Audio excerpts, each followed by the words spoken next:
आपत्ति के अवसर पर धैर्य, ये जो वैश्विक महामारी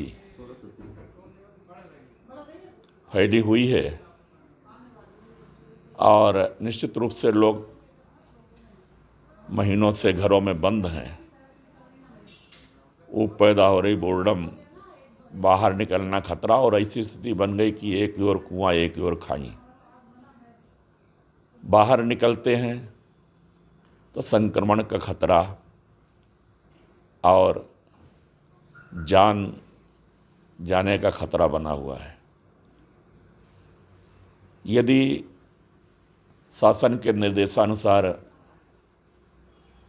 अपने घरों में ही रह रहे हैं तो निश्चित रूप से संकट बहुत है, खास तौर से जिन लोगों के पास छोटे छोटे घर हैं, बड़ा परिवार है, अपार्टमेंटों में रह रहे हैं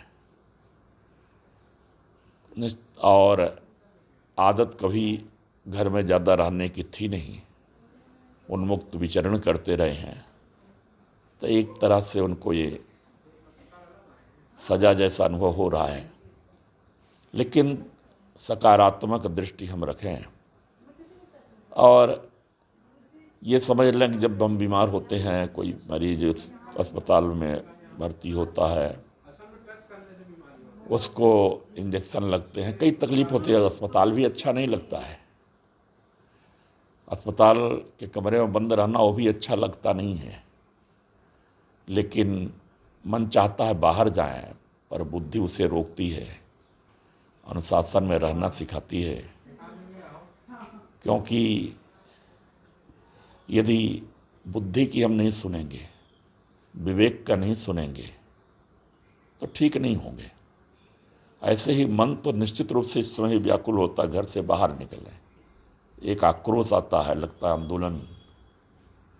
लेकिन मन के इस आवेश को हमें विवेक के द्वारा, बुद्धि के द्वारा नियंत्रित करना है, मन को समझाना है, थोड़े दिन और धैर्य धारण करो, और रात आई है तो रात जाएगी, दिन आएगा। ऐसे ही ये बीमारी आई है, माना बहुत विकराल है, बड़ी भयंकर है, पर यह भी जाएगी। और निश्चित रूप से इसका एक ही उपाय है कि आपन, जैसे गोस्वामी तुलसीदास जी ने लिखा, आपन मोर नीक जो चहु, बचन हमार मान गृह रहु। मेरा वचन मान करके भगवान राम ने कहा सीता से कि मेरा वचन मानकर घर में रहो, इसी में हमारा तुम्हारा सबका कल्याण है। और ये बिल्कुल प्रासंगिक है, उस समय इसका जितना संग्रह हो न रहा हो, पर आज मानस की चौपाई बिल्कुल प्रासंगिक है कि वचन हमार मान गृह रहु, आपन मोर नीक जौ चहु। यदि अपना और समाज का, परिवार का भला चाहते हो तभी घर में ही रहो, और कोई काम ढूंढ लो। आजकल तो सुविधाएं हैं, टीवी है, इंटरनेट है, धार्मिक सीरियल भी आ रहे हैं, पिक्चर्स भी आ रहे हैं, और भी अपने मन के स्वतंत्र जो पिक्चर देखना हो उसको देख सकते हैं, और खेल भी हैं। तो किसी और दूसरी बात, आध्यात्मिक रूप से योगासन, प्राणायाम आपको स्वस्थ भी रखेगा, फ्रेश भी रखेगा।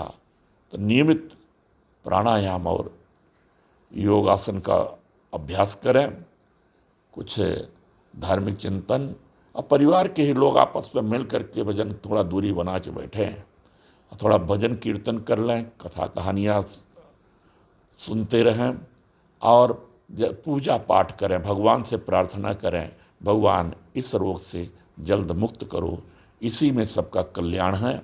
इसलिए मेरा निवेदन ये है सभी दर्शनार्थियों से, दर्शकों से, कि निश्चित रूप से ये व्याकुलता है और छटपटाहट है बाहर निकलने की, लेकिन अपने हित में नहीं है, समाज और देश के हित में नहीं है। इसलिए थोड़े दिन और इंतज़ार करें और निश्चित रूप से थोड़ा बढ़ रहा है। तो ऐसा है कि जब सुबह होनी होती है तो थोड़ा अंधेरा और घना हो जाता है, तो ये मालूम पड़ता है कि अब कोरोना के जाने का समय आ गया है। बस आप सब सावधान रहें और भगवान का नाम लें, प्रार्थना करें, इसी में सबका कल्याण है।